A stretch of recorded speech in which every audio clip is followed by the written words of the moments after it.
네, 안녕하세요. 자, 이제 지난 시간 이어서요, 예비학습으로서 하나 더 보겠습니다. 이번 시간에는, 일단 이제 자원 배분의 주체가 누구이냐, 그 다음에 이제 두 번째, 이제 공공 서비스, 공급의 주체 또는 방식의 다양화, 그리고 또 하나로서 이제 행정 양면성이라는 주제를 가지고 살펴봅니다. 자, 먼저 이제 자원 배분의 주체다. 라는, 지금 뭐, 요 부분은 교재에 있는 내용은 아니고요.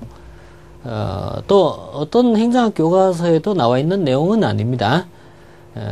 다만 이제 행정이란 현상을 알기 위해서 이 외부적 지식입니다. 주변 지식인데요. 우리 사회에서 자원이 배분하는 것을 어떻게 하느냐라는 것이에요. 그렇다면은 자원 배분 주체를 얘기할 때 이 자원이라는 것은 무엇이냐? 우리 사회에서 필요한 자원 또는 재화라고 얘기할까요? 재화. 또는 재화 또는 서비스라고 해도 좋습니다. 이거 이름 자꾸 너무 넓어지나요? 사회에 필요한 자원이 있는데 사회에 필요한 재화를 어떻게 나눠줄까라는 방식이 문제예요. 어떻게 나눠줄까? 이 자원이라는 것은요, 또는 재화라는 것은요, 자원이나 재화라는 것은요, 이것이 자동차일 수도 있고 쌀일 수도 있고요, 또 과일일 수도 있고요, 집일 수도 있습니다. 근데 이와 같은 것은 무한하다 아니면요, 우리 사회에서 자원이 무한하다 아니면 유한하다라고 얘기할 때 어디에 해당되겠습니까?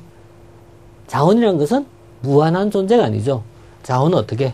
유한하죠. 그래서 이건 무한하지 않다는 얘기예요. 무한하지 않다. 다시금 유한하다라고 할 수 있는데 한정돼 있다는 얘기죠. 유한하다는 말을 우리가 이걸 희소하다 이렇게 표현하죠. 희소하다. 희소하다. 귀하다 이거죠. 귀하다. 자원이 만약에 무한정하다면요. 자원이 무한정하다면요. 어떠한 갈등도 없어요.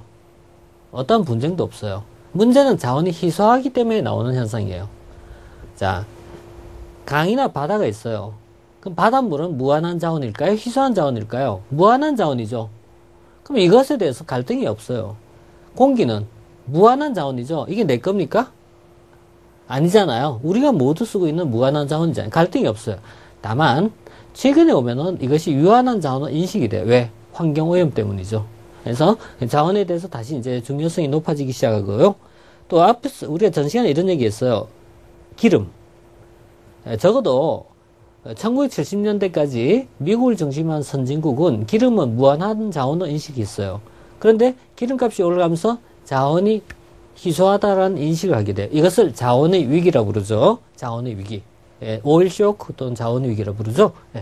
그래서 자원이 희소해요. 그럼 희소한 자원을 어떻게 나눌까라는 문제, 어떻게 나눌까라는 문제에 대해서 자원을 어떻게 배분할까라는 문제. 여기서는요, 크게 두 가지 시스템이 있어요. 하나가 자본주의적 자원 배분 방식이고요. 또 하나가 사회주의적 자원 배분 방식이에요. 자본주의적 자원 배분은 어떻게 한다? 우리 사회에서 필요한 자원은 어떻게 나눠진다? 시장에 의해서. 자, 이해되시겠죠? 시장이란 말은 뭐죠? 경제적인 교환이나 거래가 이루어진 영역을 시장이라 부른 거죠? 그럼 시장에 의해서 무엇에 의해서?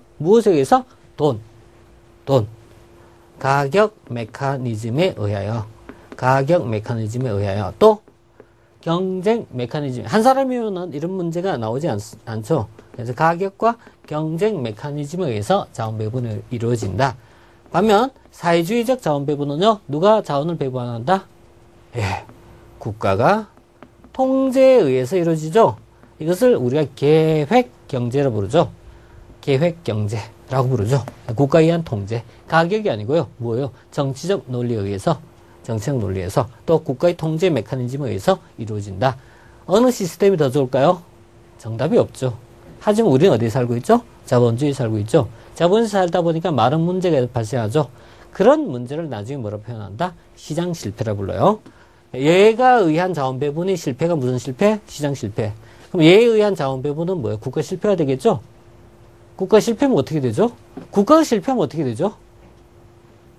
망하는 거죠.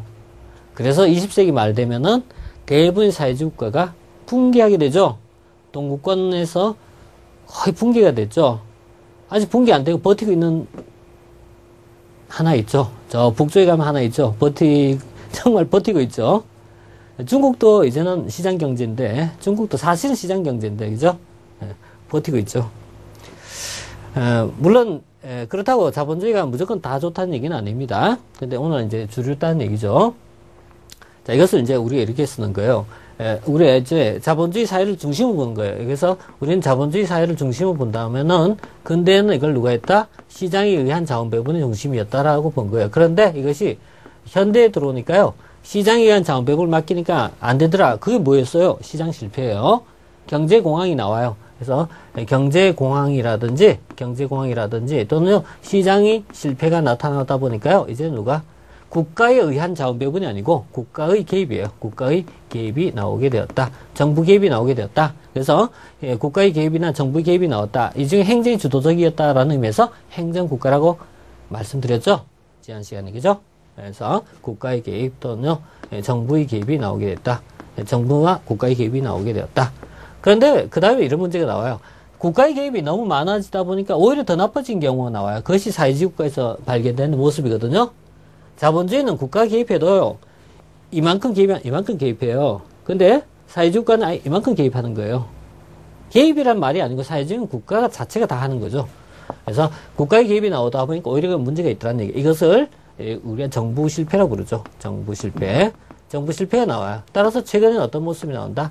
시장에 의한 자원 배분만 좋은 것도 아니고 국가의 개입에 의한 것만이 좋은 것도 아니고 따라서 국가와 시장 다 같은 협력이 필요하다라고 본 거죠. 이것을 우리가 거버넌스라고 부른 거죠. 그래서 최근에 와서는요.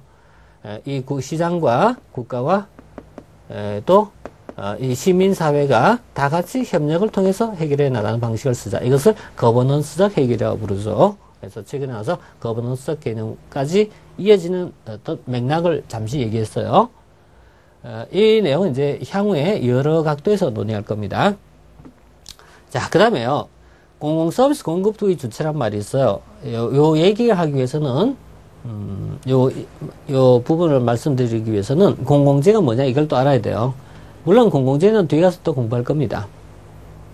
근데 공공재라는 것은 우리 모두가 쓰는 재화를 공공재라 불러요. 우리 모두 다수가 사용하는 재화를 얘기하는데 뭐 예를 들어 도로가 있어요. 공공재입니다. 도로.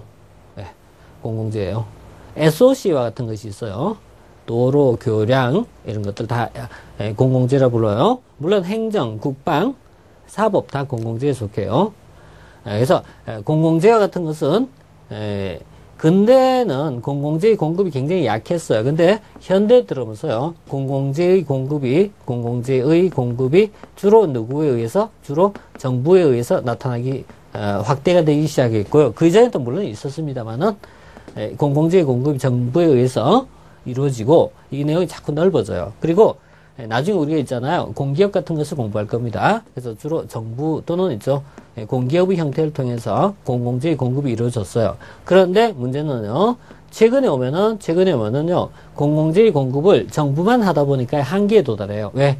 정부가 국민이 필요한 모든 공공재를 공급한 것은 힘에 부닥치더란 얘기예요. 왜?